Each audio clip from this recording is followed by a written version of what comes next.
say I'm guessing 30, 20 by smaller than that, actually. And that 20 is by 30. Let me get behind you, So Sam, so about you can get the whole 24. thing without About me. 24 by 40, I'd say. Okay.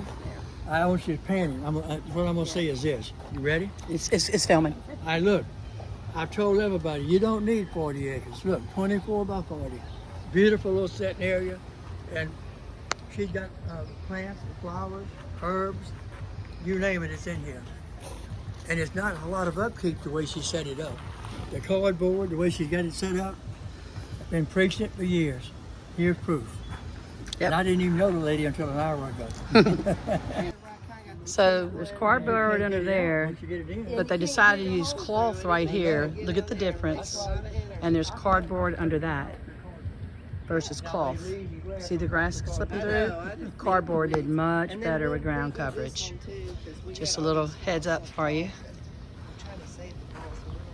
French Potager here in Bay St. Louis, Mississippi. What happened to her gate?